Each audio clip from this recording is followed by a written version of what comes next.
श्री राधे। आज मैं आप सभी के समक्ष एक कहानी प्रस्तुत करने जा रही हूँ, जिसको सुनकर निश्चित ही आप और हम स्वयं को जान पाएंगे और अपने अस्तित्व को पहचान पाएंगे। एक प्रसिद्ध सूफी संत शेख फरीद बहुत महत्वपूर्ण बातें कहते हैं। जिन लोइन जग मोहिया, अर्थात मैंने उन आंखों को देखा है जिन्होंने दुनिया को मोह लिया था, लेकिन अब उनमें काजल तक नहीं टिक पाता था। वे बहुत कोमल थीं, बड़ी आकर्षक थीं। तब उन्हें देखकर कमल तक लजाते थे, लेकिन अब उनमें पक्षियों ने घोंसले बना लिए हैं। कहां गया उन आंखों का सौंदर्य? कौन लील गया उसे? एक फकीर घर से निकला, चलता गया। फकीर का काम चलना है, लोगों को राह दिखाना है। अचानक उसके पैर को ठोकर लगती है। फकीर रुक जाता है, नीचे देखता है तो एक खोपड़ी पड़ी थी। एक विचार कौंधा, इंसानी खोपड़ी क्या थी और क्या हो गई? आखिर ऐसा ही होना है हर किसी के साथ। फकीर ने खोपड़ी की आंखें देखी और हंस पड़ा। क्या थी और क्या हो गई? कितनी अकड़ थी इस खोपड़ी में। कहां गई वह अकड़? कहां गया वह आंखों का सौंदर्य? अब न आंखें हैं न उसका आकर्षण। फकीर ने वह खोपड़ी उठाई और अपने झोले में डाल ली और लौट आया अपनी झोपड़ी में। उसके शिष्य ने पूछा, आपने यह खोपड़ी क्यों उठा ली, क्यों साथ ले आए? फकीर कहने लगा, क्या फर्क पड़ता है ले जाने में? यह खोपड़ी एक सम्राट की है या आम आदमी की है तो खोपड़ी ही। तब इसका महत्व था जब ये सम्राट की या किसी आम आदमी की रही होगी, लेकिन अब तो इसका कोई महत्व नहीं है। अब तो यह यूं ही मिट्टी में पड़ी रहेगी, धूल से अटी रहेगी, लेकिन मैं इसे संभाल कर रखूंगा ताकि याद रख सकूं कि आज नहीं तो कल मेरी खोपड़ी भी इसी प्रकार धूल मिट्टी में अटी पड़ी रहेगी।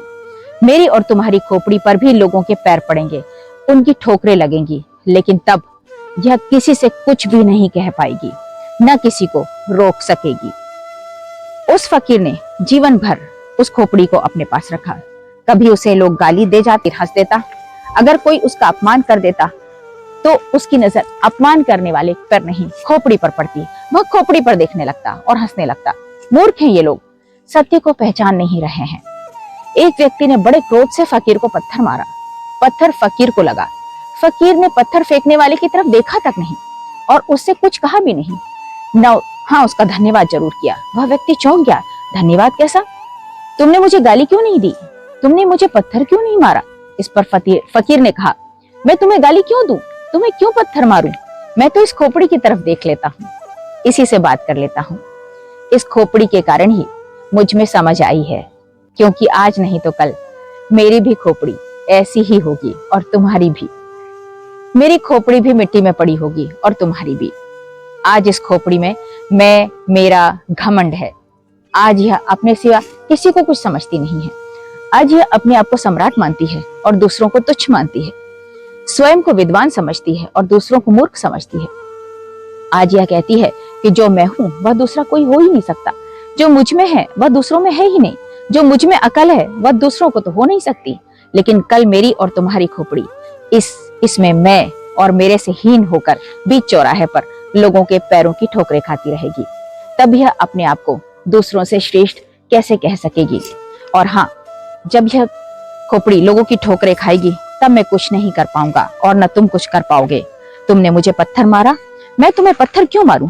क्योंकि कल जो मेरा हाल होना है वही तुम्हारा भी होना है। मुझे तो यह खोपड़ी किसी का बुरा करने से रोक रही है, इसीलिए मैं यह खोपड़ी हर वक्त अपने सामने रखता हूँ, क्योंकि यह मुझे पाप करने से रोकती है और मैं रुक जाता हूँ।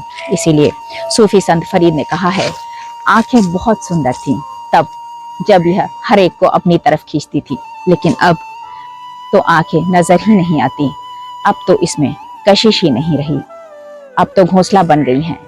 अब यह सौंदर्य नहीं टिकता, चिड़ियों का घोंसला टिकता है। महाकाली के गले में नरमुंडों की माला है। यह अहम के प्रतीक हैं। मुंडों में छुपा है गहरा मौन, ऐसा मौन जिसके बाद सत्य का बखान करने के लिए शब्द नहीं है। श्री राधे।